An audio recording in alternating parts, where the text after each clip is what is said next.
Dr. Kate Roberts, and I'm the chair and founder of the Acupuncture for Mental Health Forum group.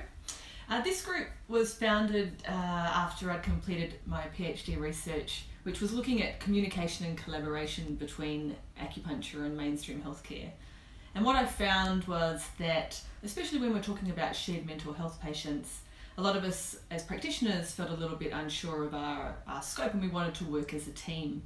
And as acupuncturists, we were also really hoping to be evidence-based, to engage in discussion with the wider mental health field, and to really become part of a shared team to offer best practice and best treatment options for our mental health patients. So the Acupuncture for Mental Health team, we make a commitment to continuing education being specifically for mental health, so building our mental health competencies. And we do this for a couple of reasons. One of them is to make sure that when we discuss treatments with the patients, we are coming at it from an evidence-based background wherever we can.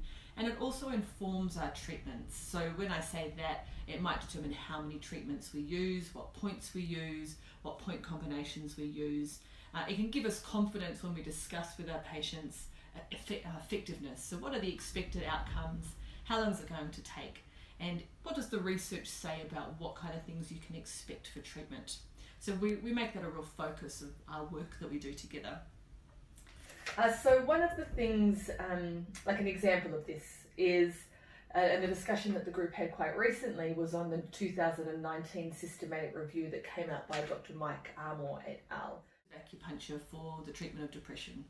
And what this study showed was that acupuncture shows clinically and statistically significant effects for the reduction of the severity of depression, but moreover, it also has an impact on the somatic symptoms of depression. So by that I mean the kind of body symptoms that quite often go with depression, so things like headaches, tiredness, changes in appetite, changes in sleep.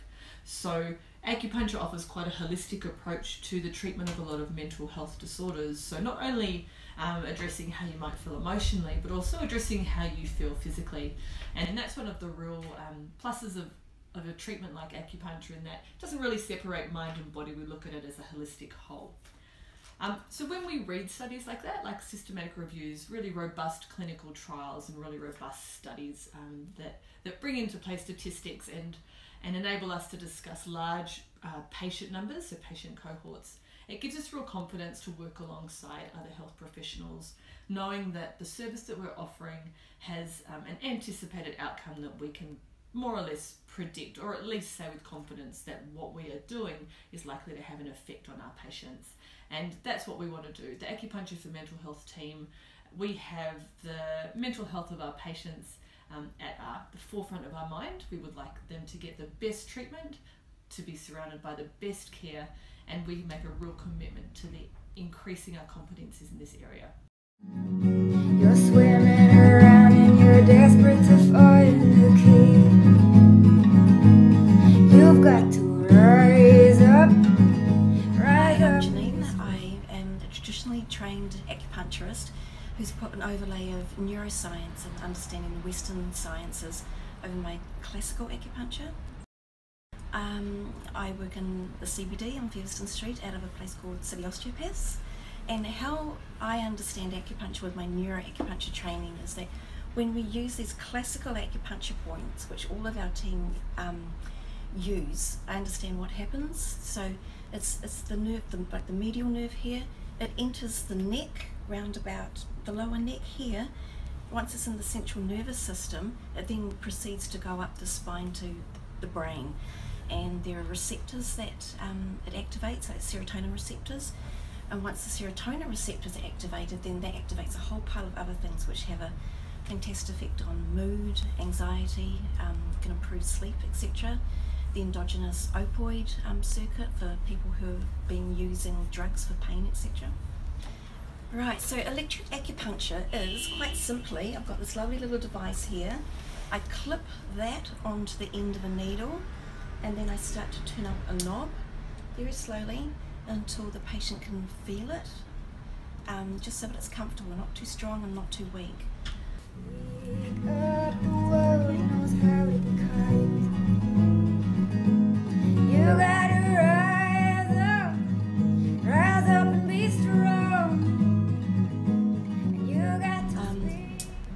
I do is I can jump between microcurrent, which I use mainly for musculoskeletal conditions. Once I'm up to millicurrent and I'm up to 2 hertz, I've got access to the central nervous system in the brain. So a lot of the research would start at 2 and maybe jump up to 25. So for each condition, I've got often like a basic prescription which I can go to. So for anxiety or sleep problems, I'll be using points on the wrist here. I'll clip those. I'll clip 2 points here, 2 points behind the ears, and 1 here, and just apply a current. And I don't just make the current up, it's basically the protocol comes from clinical trials that showed this particular treatment helped people with insomnia and anxiety. I was drawn to treating mental health in my practice after seeing so many patients come in feeling like sad or like so stressed, etc. And after treatment they felt so much better, and knowing that the effect that the treatment has had on their life, and not just their life but other people they live with, their partners, their families and children. It's such a rewarding part of being an acupuncturist. You got to speak up, the world knows how to be kind. Hi, my name is Laura and I'm one of the acupuncturists at the Acupuncture Mental Health team, and I also work out of Newtown Acupuncture in Wellington. So today I wanted to share with you my thoughts about Chinese herbal medicine, because I think it's another part of traditional Chinese medicine that's really beneficial for mental health conditions. So there's a few reasons why I would advocate for the use of herbs. I'm just going to go through a few of them. One would be their affordability. I find for a lot of people having access continually to acupuncture can be a big cost for them, time as well, time and money. And so when you can get a herbal strategy in place for a couple of months, often people find that a lot more affordable to really treat these chronic health conditions. 2 is that they have very unique plant chemicals that can help us physiologically, different to acupuncture. 3 is you actually don't need a local acupuncturist around you. So if you're living somewhere outside of the Wellington region or more rurally and you still want that support from traditional Chinese medicine, it may be a really good option for you. As far as I know, all of the Acupuncture Mental Health team will be happy to do an online consult with you, so you can just email us if you would like a bit of support from far away. Personally, I use a company called Evergreen Herb, which have a range of products that are based on traditional herbal formulas, but they're made here in New Zealand. Some of the herbs within a Chinese herbal formula will be very familiar to you. It's not all foreign stuff. So you've got turmeric, licorice, ginger, goji berries. A lot of them are actually very familiar, and they're not necessarily from China, but the way that they're analysed and used or prepared is true to traditional Chinese medicine. I think of herbs as having like a kind of a high grade food, I guess. We all appreciate that food is medicine and that we need a certain daily amount of vitamins and minerals and proteins, etc. And herbs, I would say, are like a kind of a targeted high level nutrition for the body that has been a principle of Chinese medicine for centuries.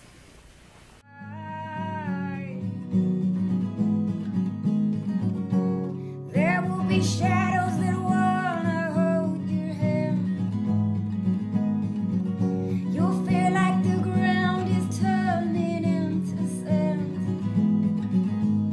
You got to rise up and be strong. Speak up, the world knows how to be kind. Hello, my name is Jason. I'm working in Kapiti Acupuncture and Wellness Clinic. I have a strong interest in working for acupuncture for mental health. It's a mental health by nature. It's working on harmonizing the body and mind, and especially in the digestive tract. It's a strong influences to people's emotion and their stress, and lots of them, the patterns now recognized even by Western research. I talk to people say, you might have all the stresses or depression or anxiety, whatever, actually is relating your gut. And I talk to them about using some language, like if you say someone lost, like some All Black lost the game, they will say gutted. So that's a general expression how people feel about things. Yes, I use a combination, depends on the patient's presentation and their preference. But first of all, using acupunctures to helping regulating the digestion and release the stress from the digestive system. So there is a very nice way of finding. So it's also digestive related. It's called Kampo medicine. Kampo is a Han method. It's actually a Japanese pronunciation of the Chinese medicine. I started learning acupuncture from my father's in his clinic when I was 25, before coming to New Zealand. For about 5 years, learned very traditional way, like remember all the songs, the acupuncture points and the herbal formulas by ancient songs. Yes, I never ask my patient to stop their drugs unless they're willing to try, and I would ask them to talk to their doctor as well, let them know. Rise up and be strong. You got to speak up, the world knows how to be kind. When shadows they wanna come and hold your hand, the ground feels like you're falling into the sand. You've got to rise up and be strong. You got to speak up, the world knows how to be kind. You gotta rise up and be strong. Hi, my name's Serena and I've been an acupuncturist for over 12 years now.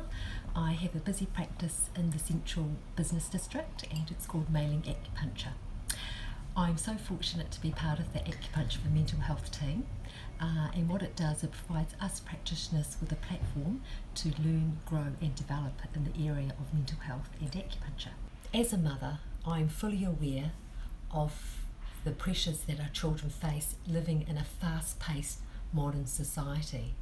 So what I tend to see a lot of in clinic is people seeking treatment for anxiety and depression. It's interesting to see some children coming in with digestive complaints, let it be constipation, diarrhea, tummy pain and bloating. So often they've been to see their GP and are referred to a specialist, and often the case, they have diagnoses that indicate there is nothing medically wrong that is causing the symptoms that they are experiencing. But from a traditional Chinese medical perspective, because we treat the child holistically, we look at all aspects of the energetic imbalance in their body, and often the case there is an emotional element that is linked with poor digestion. So identifying that emotional balance, we can help to correct that, and over time we do notice that the digestion significantly improves. Depending on the severity of the child's emotional state, often acupuncture is combined with other health professionals such as counselling, psychology, dietitians and paediatricians. If you'd like to find out more about how acupuncture can help with your child's health, please get in touch with the AMH team and we'll be in touch soon. There will be times